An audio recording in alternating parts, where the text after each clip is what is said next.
If you're in Seattle, and you need to buy or sell a home, we'll be right there for you. Because we're the realtors that you can trust. So go to ronanddonsitdown.com.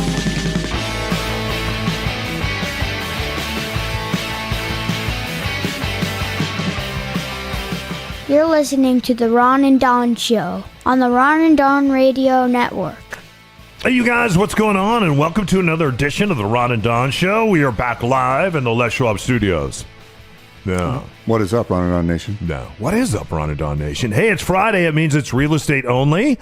And we just tackle one question, one issue, one problem at a time. So whether you're a broker or maybe someone that's looking to get in the real estate game, maybe you're looking to buy, sell, invest, every Friday we do something we're talking about in our real estate business, something that we're learning. So, Ron, this is really interesting. The state just passed something. I was talking to my good friend Wes Jones, who does a lot of real estate on the east side, and we were wondering how this is going to affect the Kirklands and how this is going to affect the Redmonds, how this is going to affect folks out in Sammamish. We have some really big lots, right? We sell homes over there. We're amazed sometimes. These are 12, 15,000 square foot lots with just one home. Back over here in Seattle, our lots are usually anywhere between 3,800 square feet, maybe on up to 6,000. We don't see a lot of lots that are bigger than that. At the same time, the state is saying, hey, we got to start working with cities, local municipalities. We got to get higher and denser.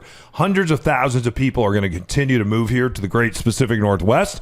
How can we do that? We have a lot of people that live in these single family neighborhood homes that push back anytime we say, hey, we want to go high and we want to go dense, just like they're doing in Redmond right now. So can we pick an area of the city where we can go higher and denser? The state is now saying it's just not going to be an area of the city. You're going to be able to go into a single family neighborhood where lots are designated single family, which means you can typically only have one door there. Now you can have a backyard cottage and an ADU. It seems like the zoning is changing here, right? Yeah, they're saying now you can go up to 4 units, and there's some interesting wrinkles to this that I find interesting. And first off, we do have a housing problem in Seattle. And I have some friends that have moved out of state, and they'll send me, like our friend Anthony moved to Houston. He's a weatherman down there. And he sent me his property, like acre lot, swimming pool, big house. I was like, oh, what'd you pay for that? He's like, $479,000. I'm like, oh my God, like that house in Washington is a $3 million house. Yeah. Or an apartment living. A friend of mine moved to the Midwest, and beautiful apartment. He's like, what are you paying for your apartment? Like $1,200 a month. Yeah. It's like that apartment in Seattle would be $3,000, $4,000 a month. So there's clearly a housing issue here, a housing scarcity. And it is, if you're a homeowner from back in the day, it's been a boom for you. Like you get incredible returns on your investment. If you are someone trying to be a first-time home buyer, it's a huge hassle, and it's almost insurmountable. So this new rule change, I'm excited for it for this reason. There are some lots. Let's take a corner lot, for instance. There's a house for sale near where I live that's on a corner lot. And so I walk by this house, and if I wasn't involved in a different project right now, I might try to take a run at this house, because I look at it and go, sought after neighborhood, corner lot. Now I could put 4 housing units on this place where the primary house is just old.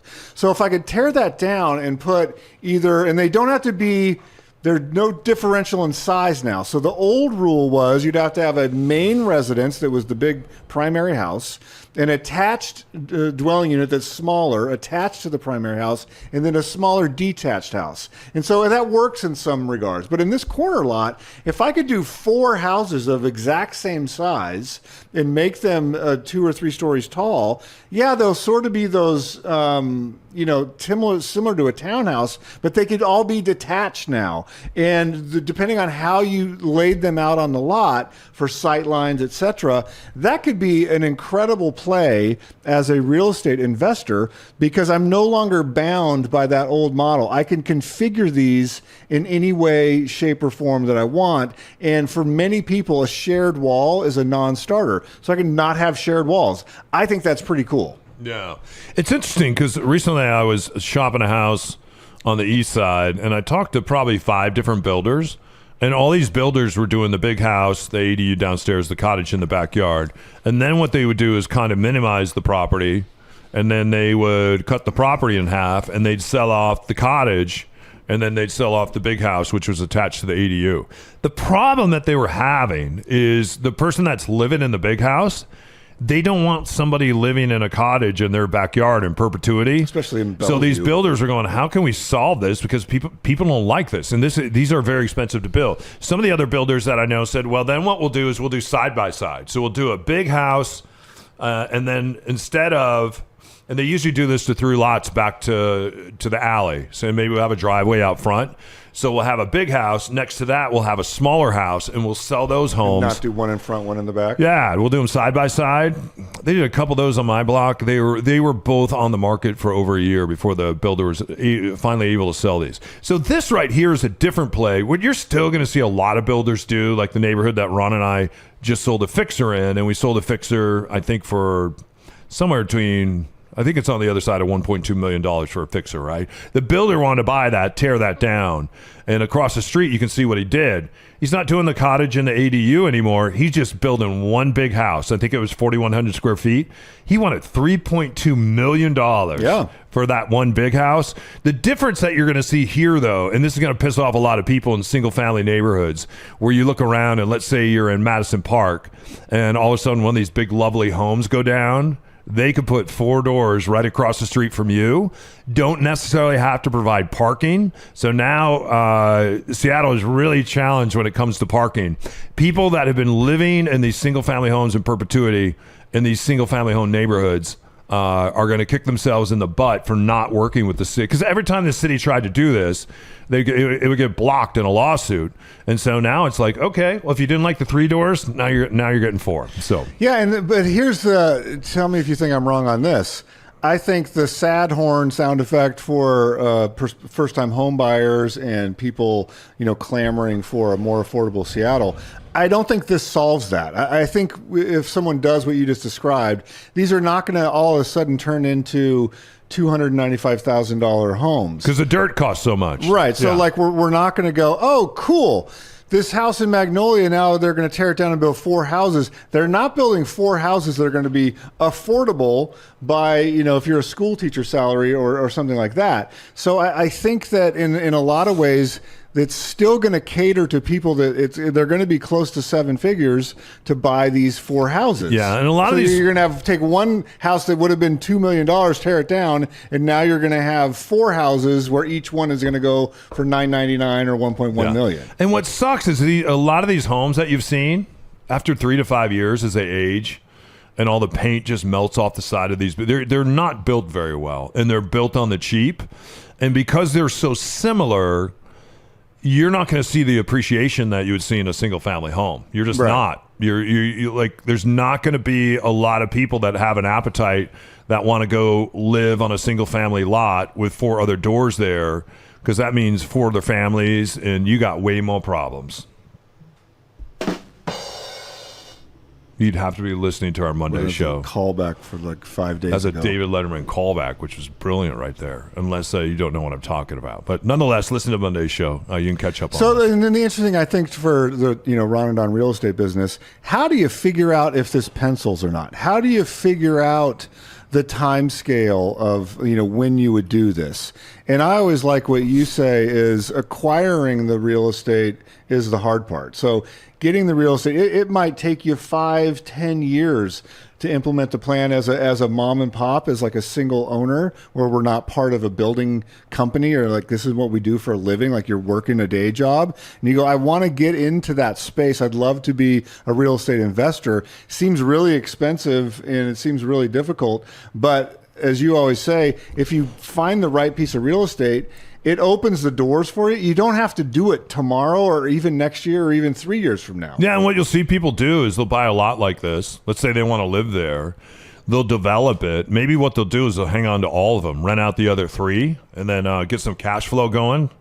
Those other 3 are going to pay down your debt. You're going to live behind your door for free. Or what other people might do is build this, sell out those other 3 doors, make enough money to pay for your door, and now you own a home free and clear in Seattle. That's a strategy. It's called being a house hacker, and that's something you can do. And we could kind of show you the way on that. So this is going to be really interesting to watch. And again, the appreciation play on something like this, when we're seeing even condos right now. Condos are having a really hard time all around America right now selling condos, because you basically have to have more money in reserve since we saw the Champion building collapse in Florida. HOA fees continue to go up because insurance continues to go up. So condos are really having a difficult moment. I see these buildings more as condos, and we're going to get oversaturated with buildings like this.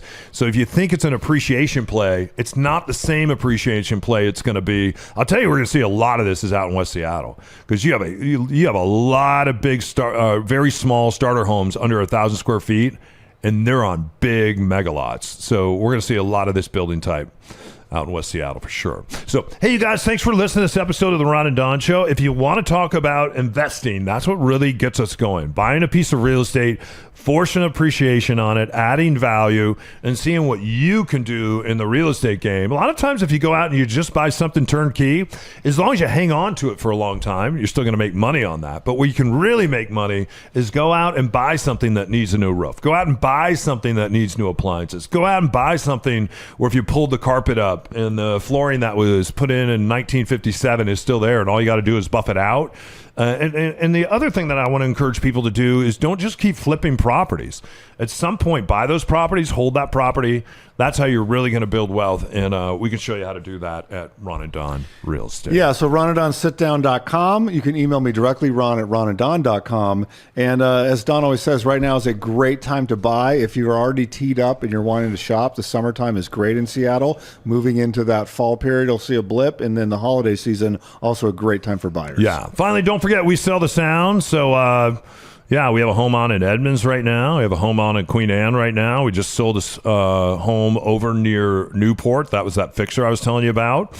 And we're about to bring on a couple homes here in towns that I have never mentioned on this podcast or our radio show before. So looking forward to that, you guys, is... yeah, it's still a seller's market. If you do your work, it's still a seller's market. Till next time, don't forget, if you need us, ronanddonsitdown.com. If you want our buyer's playbook or our seller's playbook, just go to ronanddonsitdown.com. And if you want to get in touch with us, I'm Don O'Neill on social media, mostly on Facebook and Instagram, and he's Ron Upshaw. Our thanks today to Matt, our good friend Grace, and of course my son, and our dog Charlie. Charlie the dog produced today's show, and also... provided puppy chow for everyone that was a guest on today's show. Isn't that great? Thank you, Charlie. Yeah, so they get a bag free of puppy chow. So thank you, Charlie. That's really nice. All right. So anything else? That's it. If you need us, reach out. Meantime, you keep your head up and your shoulders back. I'm going to get a giddy up burger. You've been listening to the Ron and Don Show only on the Ron and Don Radio Network. Well, that's it. Show's over. We'll see you next time on the Ron and Don Radio Network.